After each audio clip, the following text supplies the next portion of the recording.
নমস্কার বন্ধুরা, আজকে তোমাদেরকে আমার বেরি গাছের একটা আপডেট দেখাতে চলে এলাম। এই দেখো, এটা হচ্ছে মালবেরি গাছ। খুব সুন্দর বেরি হয়, খুব মিষ্টি খেতে। দেখো একদম পেকে গেছে বেরিগুলো, দেখেছো? প্রত্যেক দিন খুব ছোট্ট একটা গাছ, প্রত্যেক দিন মানে দুটো তিনটে করে বেরি খাওয়া হচ্ছে, পাড়া হচ্ছে। দুটো তিনটে না, আরও বেশি পাড়া হচ্ছে, তাই না? 4-5টা। হ্যাঁ, 4-5টা করে। দেখো প্রত্যেকটা ডালে ডালে কিন্তু বেরি হয়েছে। বেরি আরও হবে, মানে গাছটা আরও বড় হলে আরও বেরি হবে। খুবই সরু, দেখো একদম সরু লিকলিকে একটা ছোট্ট বেরি গাছ, খুবই সুন্দর।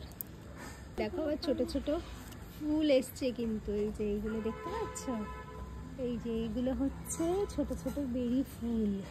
এই ফুলগুলো সুন্দর করে আবার বেরি হয়ে যাবে প্রত্যেকটা জায়গায়। দেখো দেখো বেরিগুলো, দেখো কত সুন্দর। মালবেরি খুব মিষ্টি,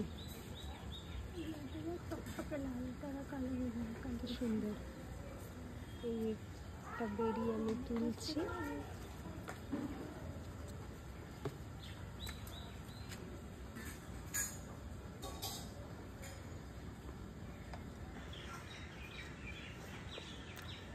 খুব সুন্দর, টক আর মিষ্টি খেতে। যেগুলো একটুখানি এরকম লাল লাল আছে,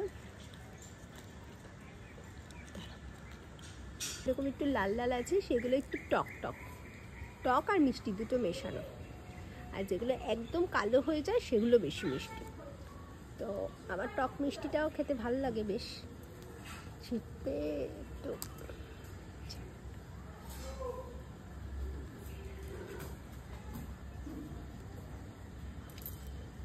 সুন্দর খেতে।